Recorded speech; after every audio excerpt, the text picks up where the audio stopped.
Dijonais sur TV Splatch, Laurent Morelli. Bonjour. Bonjour Laurent. Alors que nous vaut votre éclectisme? Ah, ça c'est une bonne question. Éclectisme. Je vais peut-être pas parler que de l'éclectisme, mais en tout cas je vais parler de permaculture. Moi c'est c'est un sujet qui me passionne. Alors du coup, je vais parler de ça. Après je pourrais parler de plein d'autres choses parce qu'effectivement je suis passionné aussi par plein de choses. Mais la permaculture, je pense que c'est surtout la raison pour laquelle je suis là aujourd'hui. Tout à fait. C'est Laurent que tu étais éclectique dans l'idée justement d'avoir une histoire un petit peu particulière qui t'a mené à la permaculture. Donc c'est comment tu es arrivé à ça et comment tu es... Ah oui. Comment je suis arrivé à la permaculture? Moi j'aime bien les choses efficaces, simples, éthiques. J'ai envie de vivre sans nuire à mon prochain, des choses comme ça. Et j'ai trouvé tout ça dans la permaculture. Et bon, j'ai cherché pas mal de temps avant, quoi. Oui. Alors permaculture, tout le monde pense que ça se rapporte au départ à agriculture. Alors c'est vrai, au départ c'est né de l'agriculture, enfin c'est né d'un constat que l'agriculture moderne n'était pas vraiment respectueuse de la terre notamment. Et puis ensuite c'est quelque chose qui a été développé pour plein d'autres applications. On peut peut-être dire qu'il faut enlever l'agri pour garder que la culture, la permaculture. On pourrait dire ça, oui. Permaculture, perma c'est une idée de permanence, c'est-à-dire l'idée que la terre, une fois qu'on va avoir cultivé la terre, on aura de la terre qui sera toujours aussi fertile qu'avant de l'avoir cultivée. Et non pas une terre qui est complètement épuisée et dont on peut plus rien faire. Donc ça c'est le côté perma. Et puis après effectivement culture, le mot culture il peut être pris dans les deux sens du terme, c'est-à-dire que ça soit la culture de la terre, mais aussi la culture humaine, aussi plein de choses. Donc c'est le sens de la culture au sens large. Il y a les principes qui sont des principes opérationnels, parce que l'éthique est régie par 3 principes également, que je vous dirai tout à l'heure. D'accord. Et il y a donc les principes opérationnels, et puis après il y a les techniques. Alors les techniques, il y en a des quantités hallucinantes, et puis dès qu'on en trouve une qui va bien, on l'utilise, quoi. Voilà. Même s'il n'y a pas un tampon permaculture dessus, c'est pas grave, on l'utilise quand même. Et donc ce qui est vraiment intéressant là-dedans, c'est ce qui est absolument central en tout cas, c'est l'éthique de la permaculture, qui est déjà de respecter la terre, avec tout ce que ça comporte et avec tout ce qu'elle porte, c'est-à-dire les humains, les végétaux, etc. Donc là, je ne sais pas si on rejoint le culte, mais bon, on est quelquefois, on est en tout cas dans une vision qui pourrait être proche de celle des aborigènes d'Australie, par exemple, en termes de nature. D'accord. Le premier principe d'éthique. Le deuxième principe d'éthique, c'est respecter les hommes, alors avec un grand H, bien sûr, prendre soin des humains. Et puis le troisième principe d'éthique de la permaculture, c'est de partager et échanger équitablement. C'est-à-dire ce que la terre nous donne, on doit le partager équitablement. Et puis quand on fait des choses entre nous, on essaye de faire en sorte que ça soit un échange équitable. D'accord. Pour que tout le monde en profite et puis pour que ça puisse continuer, parce que dès que c'est pas équitable, déséquilibré, forcément il y en a un qui mange l'autre, donc celui qui se fait manger ça lui plaît pas, et ça engendre des conflits. Et bon, c'est un peu ce qu'on voit un peu trop souvent au quotidien. Donc on pourrait dire aussi que la permaculture, c'est quelque part un acte plus ou moins politique. Oui, politique, ouais. De toute façon, on fait de la politique tous les jours. Dès lors qu'on mangeait, c'est politique. D'enfants à l'école, c'est politique. Se lever le matin pour aller travailler ou pas, c'est politique. Ça peut être politique en tout cas. Voilà. Donc la permaculture s'inscrit dans cette permanence justement de la cité, de la vie de la cité. Entre autres, oui. Ouais, de la cité, au sens large. Puis du reste.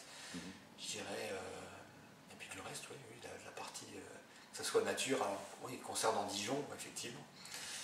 effectivement, si on pouvait ramener un petit peu ces trois principes d'éthique dans la ville, enfin, qu'on gagne un petit peu sur ces trois volets, disons, ça serait très intéressant. En définition de la permaculture, on pourrait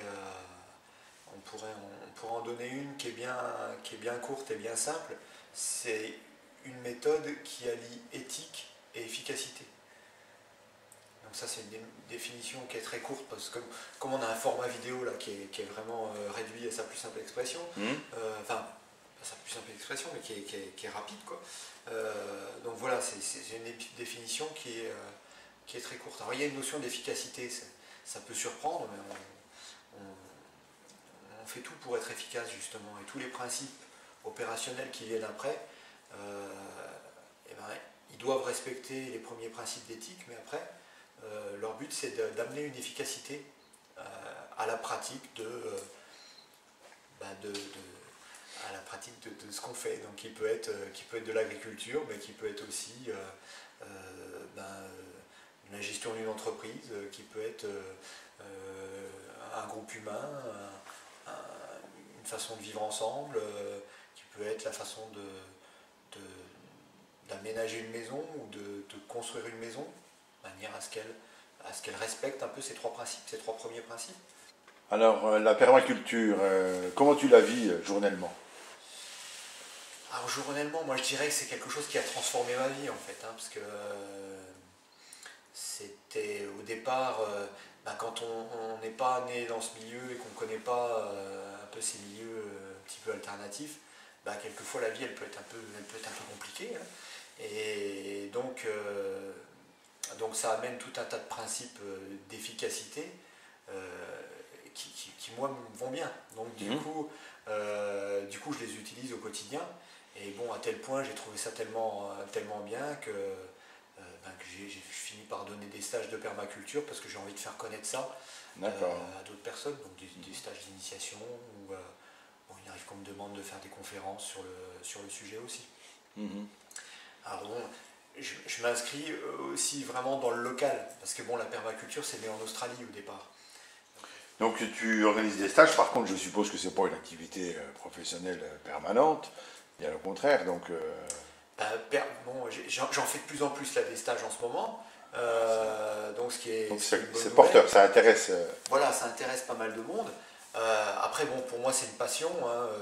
J'ai un métier à côté qui est l'immobilier, donc j'aide mes clients à soit acheter, soit à vendre un bien immobilier.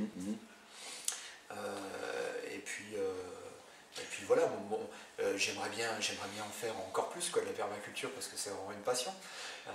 Quoique l'immobilier soit sympa aussi. Et à ton avis, donc, qu'est-ce qui intéresse on les appelle comment, les permaculteurs, les nouveaux permaculteurs, les permaculteurs, ceux qui viennent suivre des stages, qui participent à ces stages, c'est quoi leur motivation? Alors leur motivation, y a déjà une première sorte de motivation, c'est les gens qui ont un peu entendu parler de permaculture. Ils ont vu que ça donnait des bons résultats au niveau agricole, mais souvent ils ne savent pas tellement plus. Et moi je leur dis, écoutez, c'est beaucoup plus large que ça. Vous pouvez concevoir tout un tas de systèmes, pas seulement un jardin, mais aussi une maison, un groupe humain, ça peut être utile, rassemblement pour des collectivités locales, etc. Quoi. Donc vous pouvez concevoir tout un tas de systèmes par cette méthode, et donc c'est souvent ça un petit peu qui déclenche le fait de venir, où des gens viennent pour le côté culture, agriculture, quoi, et puis ils découvrent après. Il y a beaucoup de ça, parce que c'est assez méconnu encore pour l'instant dans la région, donc bon, je m'emploie à le faire connaître, mais il y a encore du pain sur la planche, quoi. Évidemment, oui. C'est bon, je pense, on a fait le tour. Qu'est-ce qui te... Ouais, il suffit de dire au revoir, et puis c'est bon. Non, si on le dit à la radio, c'est bon. Enfin, si on le dit à la télé, c'est bon, ça le fait, quoi. Bon, si on dit au revoir. Donc, TV Splash t'as reçu Laurent pour la première fois. J'espère que ça va continuer. Et puis, tu reviendras nous voir dans quelques temps. Et qu'est-ce que tu aurais comme projet? Revenir voir TV Splash dans quelques temps, déjà, Bon. effectivement, ça peut être un chouette projet. Et puis après, bon, en fait, je suis juste sur plein de projets en même temps, donc voilà, je suis très très actif.